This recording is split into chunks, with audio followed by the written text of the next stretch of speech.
अब आपको दिखाते हैं कि सतयुग के ब्राह्मणों ने किसा वेद ज्ञान था। देखिएगा पुण्यात्माओं, सौभाग्य है आप जी का,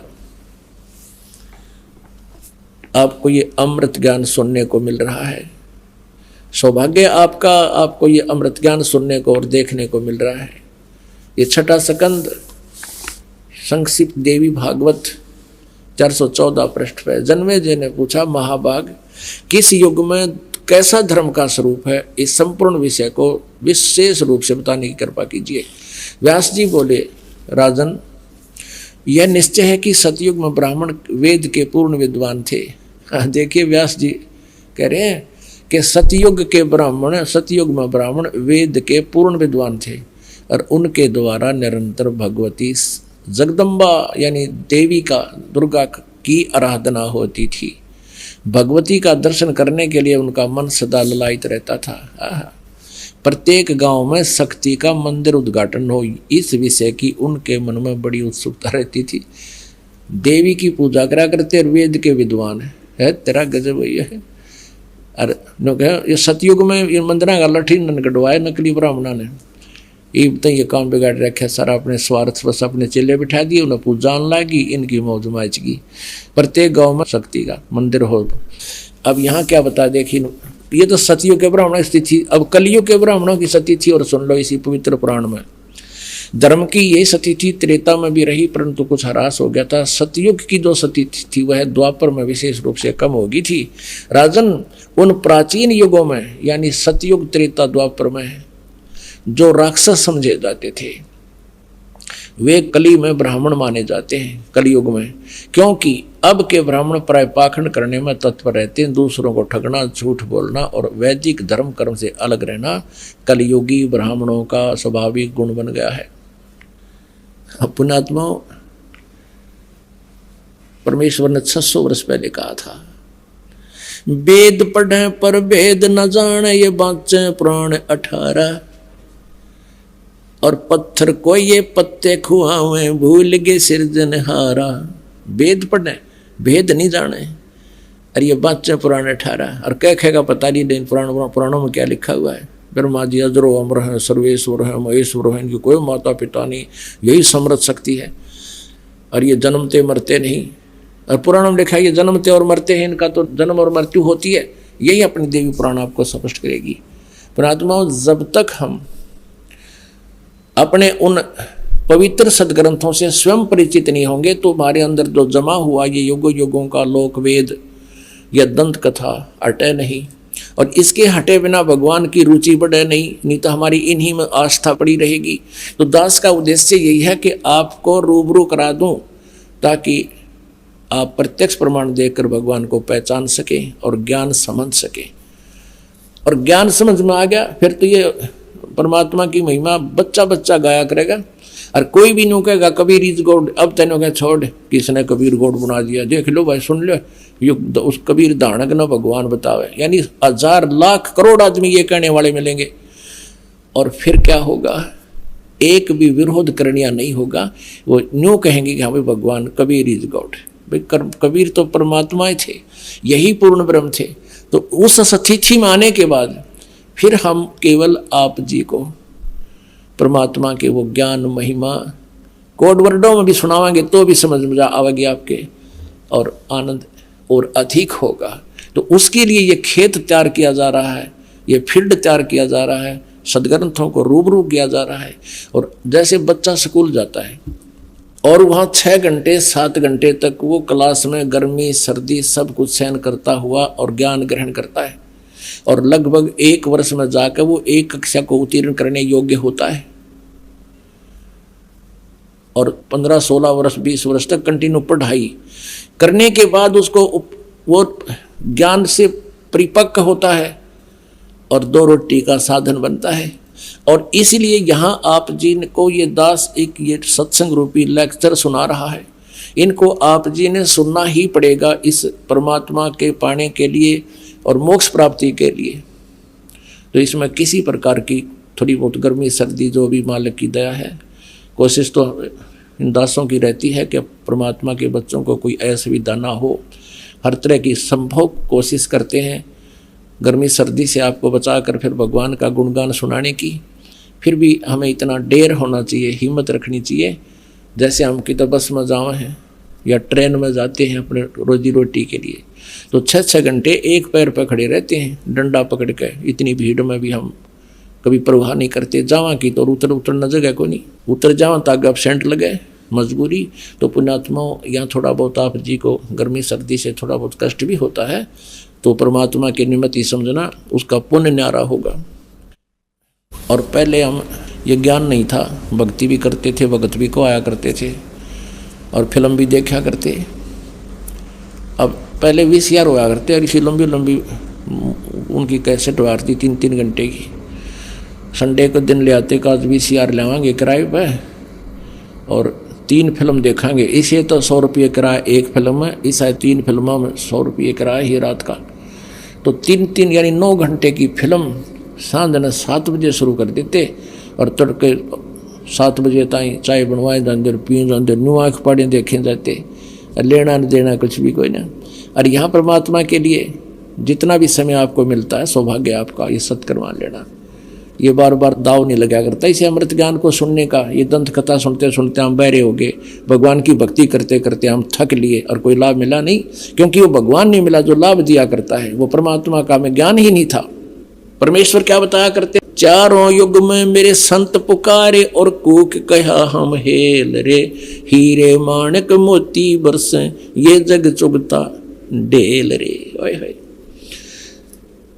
जैसे ऋग्वेद मंडल नंबर 9 सूक्त नंबर 86 मंत्र नंबर 26 और 27, ऋग्वेद मंडल नंबर 9 सूक्त नंबर 82 मंत्र 1, 2, 3, ऋग्वेद मंडल नंबर 9 सूक्त 82 मंत्र 1, और भी अनेक स्थानों पर ऋग्वेद मंडल नंबर 9 सूक्त 96 के मंत्र 16 से 20 तक ये स्पष्ट किया है कि वो परमात्मा सतलोक से गति करके आता है। वो कबीर देव है, कबीर साहब, और अपनी अच्छी आत्माओं को मिलता है।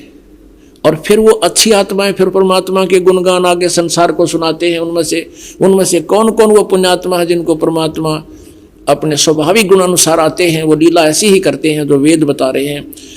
उनमें से परमात्मा किन किन को मिले, आदरणीय धर्मदास साहिब जी को, आदरणीय नानक साहिब जी को, आदरणीय मलुकदास साहिब जी को, आदरणीय गरीबदास साहिब जी को, आदरणीय दादूदास साहिब जी को, आदरणीय घीसा दास साहिब जी को। ये वो श्रेष्ठ आत्मा, और इन पुण्यात्माओं ने, इन संतों ने आगे परमात्मा के गुणगान गाए, यही ज्ञान दिया जो परमात्मा उनको बता कर गए थे। उनके विषय में कह रहे हैं कि चारों युग में संत पुकारे कूक कहा हम हेल रे, हीरे माणक मोती बरसे ये जग चुगता ढेल रे। हम तत्व ज्ञान और यथार्थ भक्ति मार्ग रूपी हीरे और मोतियों की वर्षा कर रहे हैं, हमें आपको ज्ञान सुना रहे हैं। और ये हमारे ज्ञान को ना सुनकर, इन हीरे मोतियों को ना पहचान कर, या अर्थात यथार्थ भक्ति मार्ग को ना जानकर, आन उपासना रूपी शास्त्र विधि त्याग कर मनमाना आचरण रूपी ये कंकर पत्थर डले इकट्ठे कर रहे हैं, कंकरों को इकट्ठा कर रहे हैं, जोड़ी पर रखी है कि मैं लाल ले रहा हूं, ये मैंने लाल ले रखे हैं। परमात्मा कहते हैं इन लालों की परख होगी धर्मराज के दरबार में, फिर रोग टक्कर मार के ये संसार समझदा नाई कहंदा श्याम दोपहरे नू, गरीबदास ये वक्त जात है रोगे इस पैरे नू।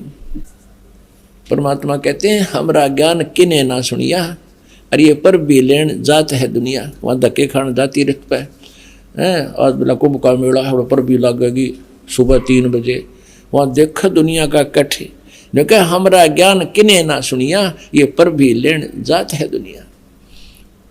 कहाँ कहाँ भटक रहे हैं बोली आत्मा। मैं रोवत हूँ सृष्टि को या सृष्टि रोवे मोहे, गरीब दास कबीर साहब कहते हैं इस वियोग को हो समझ ना सकता कोई। आप तो मुझे ढूंढ रहे हो, कबीर भगवान कह रहे हैं, और मैं तुम्हें रो रहा हूं कि मैं तुम्हारा पिता हूं, तुम्हारे लिए भटक रहा हूं, तुम कितने कष्ट उठा रहे हो, तुम मेरी शरण में आ जाओ, तुम्हें यहाँ भी सुख दूंगा। और यहाँ तो इस काल के लोग में तुम्हें भाग्य से अधिक कोई नहीं दे सकता, वो मैं दूंगा, जो आवश्यक होगी वही दूंगा। और तुम बालक हो, अननेसेसरी डिमांड करोगे वह नहीं दूंगा, जो तुम्हारे भक्ति में बाधा करे वो नहीं दूंगा। क्योंकि हमारा उद्देश्य आपको काल के जाल से छुटाकर सतलोक ले जाना है। और सतलोक में जाने के बाद आपका ऐसे ही जन्म होगा, एक बार ऐसा ही होगा, फिर कभी मृत्यु नहीं होगी। आपका वहाँ परिवार होगा, आप वहाँ से आए हो, आपके वहाँ पूरी व्यवस्था, पूरे महल मकान एज इट इज है, क्योंकि वो मकान कभी डिस्ट्रॉय नहीं होते, नाश नहीं होते, बहुत सुंदर मटेरियल है। और वहाँ जाकर आप सदा रहोगे। हम अपनी गलती से उस परम पिता के दरबार के भरे थाली का ठोकर मार के आए हैं, इस काल के जाल में फंस गए। हमने यूँ प्यारा लगा इसकी एक्टिंग देख के, यूँ तपस्या कर रहा था वहाँ पर, और हम अपने भगवान को भूलकर इस काल के को अपना मान बैठे। आज इस काल ने हमारे साथ के जुल्म कर रखा है। अब आपको हमें ये लोक वेद सुना करते थे, ये अपने सदग्रंथों से भी परिचित नहीं थे। ये ब्राह्मण गुरु ऋषि महर्षि इन पुराणों से भी परिचित नहीं थे। और ब्रह्मा विष्णु महेश को अजरो अमर सर्वेश्वर महेश्वर, इनके कोई माता पिता नहीं, इनका जन्म मृत्यु नहीं होता, ऐसे कहा करते थे। ये लोक वेदता दंत कथा थी, और इनके जीवनी में लिखा है कि इतना नासवान है, इनकी जन्म मृत्यु होती है, दुर्गा इनकी माता है और ये ब्रह्म इनका पिता है ज्योतिनंद। ये देखिएगा जीवनी, ब्रह्मा विष्णु महेश की जीवनी। ये वही देवी भागवत गीता प्रेस गोरखपुर से प्रकाशित, संपादक हनुमान प्रसाद पोदार, चिमनलाल गोस्वामी। और देखना इस पे 123 पृष्ठ पे, तीसरा स्कंद 123 पृष्ठ पे विष्णु जी अपनी माता दुर्गा की महिमा गा रहे हैं और अपनी सतीथि बता रहे हैं। तुम शुद्ध स्वरूपा हो, ये सारा संसार तुम्ही से उद्भासित हो रहा है। मैं ब्रह्मा विष्णु, मैं माने विष्णु, ब्रह्मा और शंकर, हम सभी तुम्हारी कृपा से विद्यमान हैं। हमारा आविर्भाव मन जन्म, तिरोभाव मन मृत्यु हुआ करता है। केवल तुम ही नित्य हो, जगत जननी हो, प्रकृति और सनातनी देवी हो। ये प्रकृति शब्द भी याद रखना, आपका गीता जी में काम आएगा। जब 14वें अध्याय में दास आपको बताएगा कि प्रकृति से उत्पन्न तीनों गुण, रजगुण ब्रह्मा, सतगुण विष्णु, तम गुण शिव जी, ये जीव को कर्मानुसार फंसाए रखते हैं। प्रकृति माने दुर्गा, 14वें अध्याय के 3, 4, 5 श्लोक में लिखा है कि प्रकृति मेरी पत्नी है, मैं पति हूँ इसका, इसके पेट में जीव स्थापित करता हूँ जिससे सब जीवों की उत्पत्ति होती है। विष्णु जी कह रहे हैं कि मैं ब्रह्मा और शंकर, हम सभी तुम्हारी कृपा से विद्यमान है। हमारा आविर्भाव मन जन्म, तिरोभाव मन मृत्यु हुआ करता है। केवल तुम ही नित्य हो, जगत जननी हो, प्रकृति और सनातनी देवी हो। इसी का समर्थन भगवान शंकर कहते हैं। भगवान शंकर बोले, देवी यदि महाभाग विष्णु तुम्ही से प्रकट हुए हैं यानी उत्पन्न हुए हैं, तो उनके बाद उत्पन्न होने वाले ब्रह्मा भी तुम्हारे ही बालक हुए। फिर मैं तुमको लीला करने वाला शंकर क्या तुम्हारी संतान नहीं हुआ? इति सिद्धम के ब्रह्मा विष्णु महेश नासवान है, दुर्गा इनकी माता है। मुझे भी उत्पन्न करने वाली तुम ही हो शिवे। संपूर्ण संसार की सृष्टि करने में तुम बड़ी चतुर हो। इस संसार की सृष्टि, स्थिति और संहार में तुम्हारे गुण सदा समर्थ हैं। उन्हीं तीनों गुणों से उत्पन्न हम ब्रह्मा विष्णु एवं शंकर नियमा अनुसार कार्य में तत्पर रहते हैं। इससे सिद्ध हो गया रजगुण ब्रह्मा, सतगुण विष्णु, तम गुण शिव जी। और ये केवल नियमित काम कर सकते हैं, जैसा वर्क डन, इसमें कोई परिवर्तन ये नहीं कर सकते। इस पवित्र पुराण के इन चंद पंक्तियों ने ये स्पष्ट कर दिया, 4 कंसेप्ट क्लियर कर दिए। एक तो ये है कि ब्रह्मा विष्णु महेश नासवान, इनकी जन्म मृत्यु होती है। दूसरा ये हो गया कि दुर्गा इनकी माता है। तीसरा ये हो गया कि रजगुण ब्रह्मा, सतगुण विष्णु, तम गुण शिव जी है। और चौथा ये हो गया कि ये केवल जैसा जिसने कर्म किया है उतना ही आपको दे सकते हैं, उसमें कोई परिवर्तन नहीं कर सकते। ये पाप नाश नहीं कर सकते, प्रारब्ध में परिवर्तन नहीं कर सकते।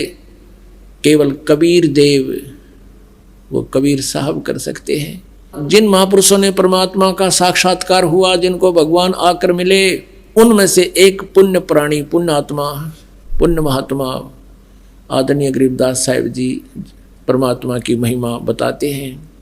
मासा घटे न तिल बधे, विदना लिखे जो लेख, सच्चा सतगुरु मेट कर ऊपर मार मेख। के विधाता ने जो भी आपके भाग्य में जो अंक लिख दिए, पुण्य और पाप वो आपने सारे भोगने पड़ेंगे। उसमें कुछ भी परिवर्तन नहीं हो सकता। केवल पूर्ण संत जो पूर्ण परमात्मा का उपासक है, वो कबीर परमात्मा और उसी का कृपा पात्र संत ही आपके भाग्य में परिवर्तन कर सकता, आपके दुखों का निवारण कर सकता है।